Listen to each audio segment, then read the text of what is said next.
Buenas tardes, mi nombre es Vanessa Verastegui, soy residente del segundo año del servicio de medicina interna.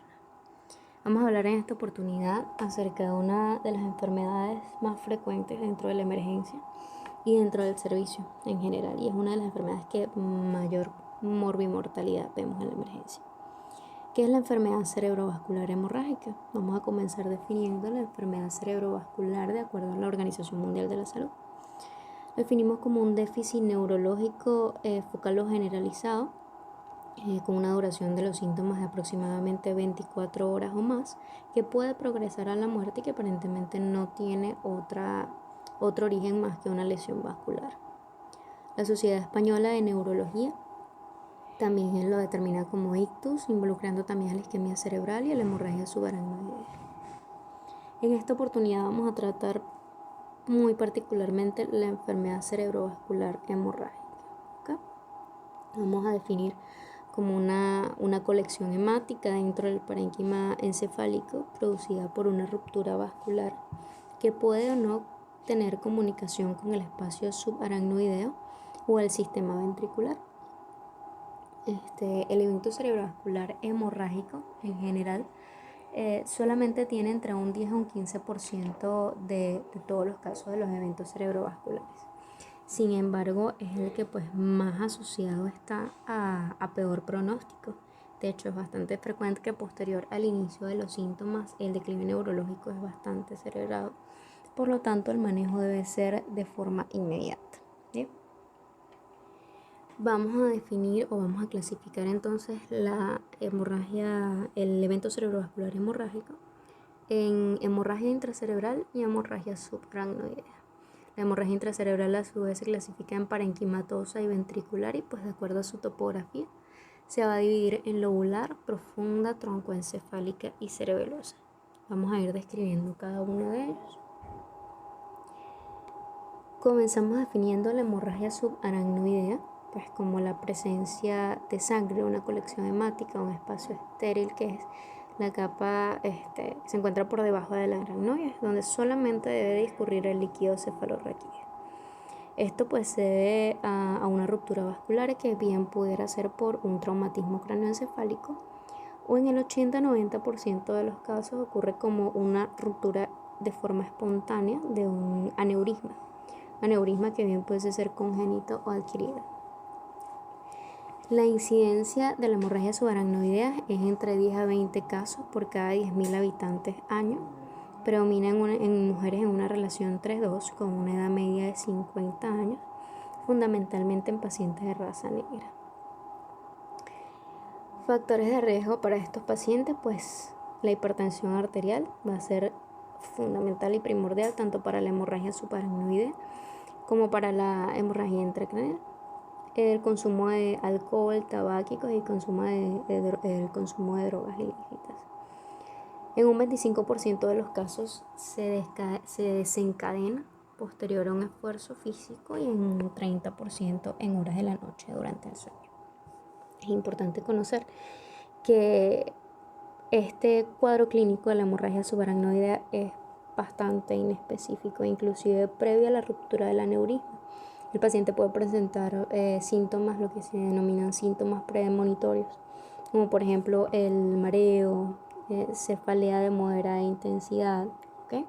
Pero existe una clínica particular de la hemorragia subaracnoidea, que es la cefalea súbita, brusca, intensa, que puede ser localizada o general acompañada de síntomas vegetativos, como pérdida transitoria de la conciencia, alteraciones de la conducta o en ciertas ocasiones crisis convulsivas. ¿Okay? En vista de una clínica tan extensa, es importante realizar diagnósticos diferenciales.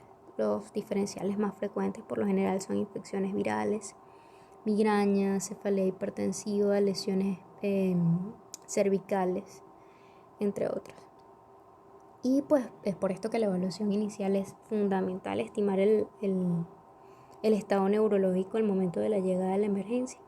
Para esto tenemos ciertas herramientas que nos van a ayudar en la valoración inicial, como la escala de Glasgow. La escala de Glasgow no solamente la vamos o la aplicamos en eventos cerebrovasculares, es una escala bien conocida, es una escala que se aplica en cualquier lesión o cualquier deterioro cognitivo. ¿Ok? Sabemos que consta de 3 parámetros: apertura ocular, respuesta verbal y respuesta motora, con una puntuación máxima de 15 puntos y una puntuación mínima de 3 puntos para valorar el estado de conciencia del paciente.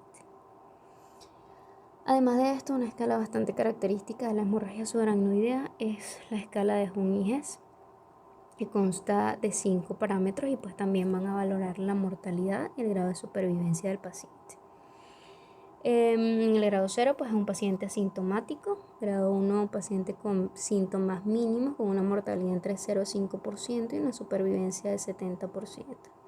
Grado 2 vamos a ver una cefalea moderada severa con síntomas neurológicos muy leves, casi sin déficit neurológico, con una mortalidad entre el 2 al 10% y una supervivencia del 80%. El grado 3 es un paciente somnoliento o confuso con una mortalidad de 10 a 15% y una supervivencia del 50%. En el grado 4 el paciente es un paciente estuporoso con hemiparesia, rigidez de nuca, rigidez de cerebración, mortalidad entre el 60 a 70% y una supervivencia bastante baja del 27%. Y el último grado es un paciente en coma con rigidez de cerebración y una mortalidad de 70% con una supervivencia de 10%. Es importante explicar todas estas escalas al momento de la llegada a la emergencia, ¿ok? Siempre es una valoración inicial. Posteriormente, pues vamos a iniciar el estudio específico, siempre con la valoración inicial, la batería de laboratorios protocolares, pero pues es importante saber que el gold estándar siempre va a ser la neuroimagen, ¿ok? La tomografía es la prueba más sensible para la hemorragia subaracnoidea y se debe realizar siempre que ocurre la sospecha, en vista de que a medida que van pasando los días la sensibilidad se pierde al irse alisando la sangre depositada en el espacio subaracnoideo. La sensibilidad de las 12 horas entre 98 a 100%, las 24 horas el 93% y al sexto día es de 57%. El angiotac es otra prueba de elección. Sin embargo, en comparación con la tomografía, por cuestión de costos y rapidez, pues siempre se elige la tomografía en primera instancia. Pero el angiotac de hecho es el estudio de elección, ¿ok? Porque nos permite verificar calcificaciones aneurismáticas, trombosis, aneurisma inclusive dentro de los hematomas.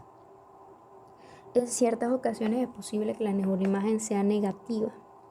En vista de esto y un cuadro clínico que haya apoyado a la hemorragia subaracnoidea, pues un estudio adicional es la arteriografía de 4 vasos para valorar la posibilidad de malformaciones arteriovenosas, de tumores intracerebrales o cualquier otro detalle que pues haya ocasionado la clínica de la hemorragia subaracnoidea.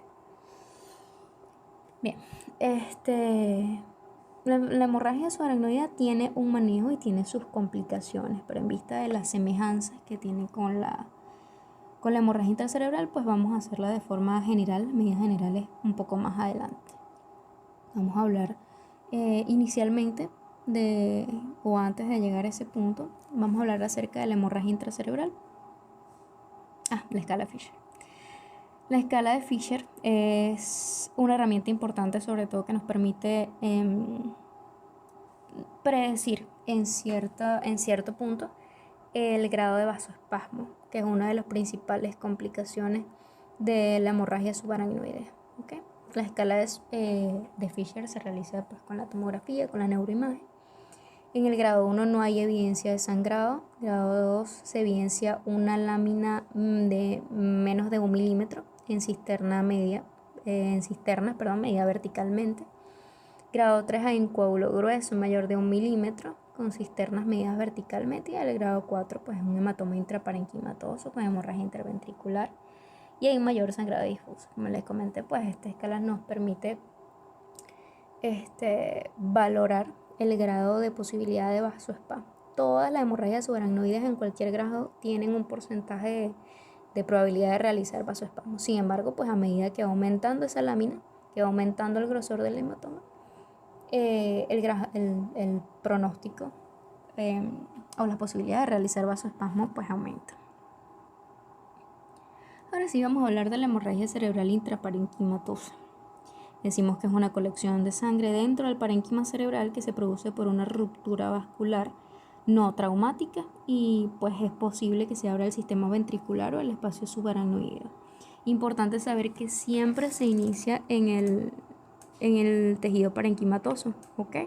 Es lo que la diferencia de la hemorragia subaracnoidea y de la hemorragia intracerebral primaria. En función de la causa que lo origine o que origine el sangrado, la hemorragia intracerebral se clasifica por lo general en primaria o secundaria. Las hemorragias intracerebrales primarias son las más frecuentes y se deben a una ruptura de cualquier vaso de la red vascular normal, cuya pared pues, se ha debilitado por procesos degenerativos secundarios a hipertensión arterial o a la angiopatía amiloide. Las hemorragias intracerebrales secundarias son aquellas que están producidas por una ruptura de vasos que congénitamente son anormales o están neoformados, o en aquellos casos donde el paciente tiene trastornos de base que condicionan a coagulopatías, en aquellos casos de consumo de drogas ilícitas. ¿Okay?